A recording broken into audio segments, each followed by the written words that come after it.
വെളിപ്പാട് പുസ്തക പഠനം പാർട്ട് നമ്പർ 58. ദൈവനാമം മഹത്വപ്പെടുമാറാകട്ടെ.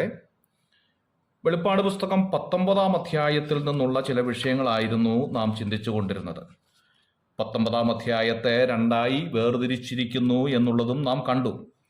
1 മുതൽ 10 വരെ ഹല്ലേലൂയ ഗീതവും കുഞ്ഞാടിൻ്റെ കല്യാണത്തെക്കുറിച്ചും വിവരിക്കുമ്പോൾ 11 മുതൽ 21 വരെ ഹെർമഗദോൻ യുദ്ധത്തിൻ്റെ വിവരണമായിരുന്നു. 1 മുതൽ 10 വരെയുള്ളതായ വേദഭാഗത്തെ കുഞ്ഞാടിൻ്റെ കല്യാണത്തിൻ്റെ അർത്ഥമായിരുന്നു കഴിഞ്ഞ ക്ലാസ്സിൽ നാം ചിന്തിച്ച് നിർത്തിയത്.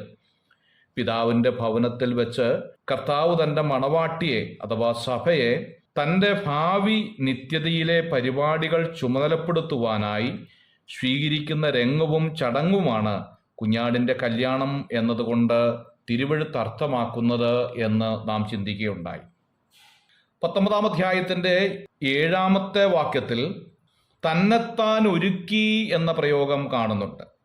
രക്ഷിക്കപ്പെട്ട ശേഷം വിശുദ്ധന്മാരായ നാം ചെയ്ത പ്രവൃത്തികൾക്ക് പ്രതിഫലങ്ങൾ ധരിച്ചവരായി നിൽക്കുന്നു എന്ന അർത്ഥമാണ് ഇവിടെ നൽകേണ്ടത്.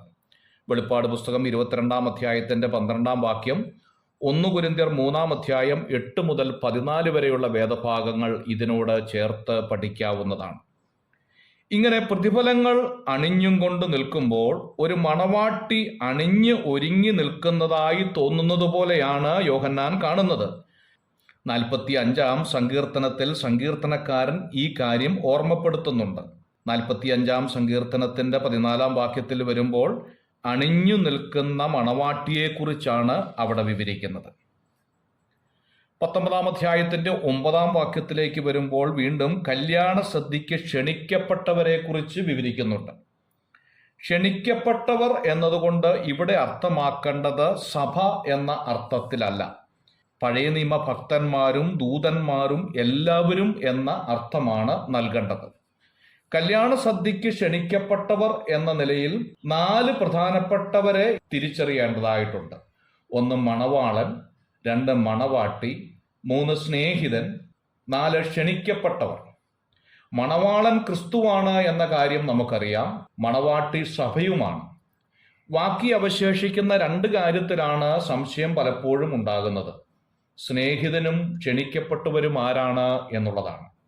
സ്നേഹിതൻ എന്ന് അർത്ഥമാക്കേണ്ടത് പഴയ നിയമ ഭക്തന്മാരെ ഉദ്ദേശിച്ചാണ്. ക്ഷണിക്കപ്പെട്ടവർ എന്ന് പറഞ്ഞാൽ പലപ്പോഴും ദൂതന്മാരെയാണ് ഉദ്ദേശിക്കുന്നത്. അല്ലെങ്കിൽ പഴയ നിയമ ഭക്തന്മാരെയും ദൂതന്മാരെയും ഒന്നിച്ചും ക്ഷണിക്കപ്പെട്ടവർ എന്ന അർത്ഥത്തിൽ തിരുവെഴുത്ത് വെളിപ്പെടുത്തിയിട്ടുണ്ട് എന്നുള്ളതാണ്. എഫെസ്യ ലേഖനം 3-ാം അധ്യായത്തിൻ്റെ 14 മുതൽ ഉള്ള വാക്യങ്ങൾ ഇതിനോട് ബന്ധപ്പെട്ട് വായിക്കുന്നത് നന്നായിരിക്കും. കല്യാണ സദ്യയുടെ ആത്മീയ അർത്ഥമാണ് നാം മനസ്സിലാക്കേണ്ടത്. ഭൗമിക വിവാഹത്തിൻ്റെതുപോലെ വിഭവങ്ങൾ ഒരുക്കിയിട്ടുണ്ട് എന്ന് കാണാം. പക്ഷേ ഭൗമികമല്ല എന്ന് മാത്രമേ ഉള്ളൂ. സ്വർഗീയമായിരിക്കും എന്നതാണ് അതിൻ്റെ അർത്ഥം. ജീവവൃക്ഷഫലം, മന്ന ഇവയുടെ വിഭവങ്ങളായിരിക്കാം ഇവിടെ ഒരുക്കിയിരിക്കുന്നത് എന്ന് ചിന്തിക്കുന്നതിൽ തെറ്റുണ്ടാകില്ല. എസ്തേറിൻ്റെ പുസ്തകം 1-ാം അധ്യായത്തിൻ്റെ 1 മുതലുള്ള ചില വാക്യങ്ങൾ ഇതിനോടുള്ള ബന്ധത്തിൽ വായിക്കുന്നത് നന്നായിരിക്കും. 19-ാം അധ്യായത്തിൻ്റെ 10-ാം വാക്യത്തിൽ നാം വീണ്ടും വായിക്കുന്നു, ഞാൻ അവനെ നമസ്കരിക്കേണ്ടതിന് അവൻ്റെ കാൽക്കൽ വീണു.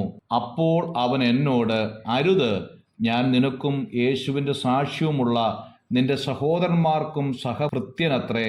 ദൈവത്തെ നമസ്കരിക്ക, യേശുവിൻ്റെ സാക്ഷ്യമോ പ്രവചനത്തിൻ്റെ ആത്മാവു തന്നെ എന്ന് പറഞ്ഞു. കാൽക്കൽ വീണു എന്നതുകൊണ്ട് അർത്ഥമാക്കേണ്ടത് കർത്താവിനെ അല്ലാതെ ആരാധിക്കുവാൻ പാടില്ല എന്നത് വെളിപ്പെടുത്തുകയാണ്.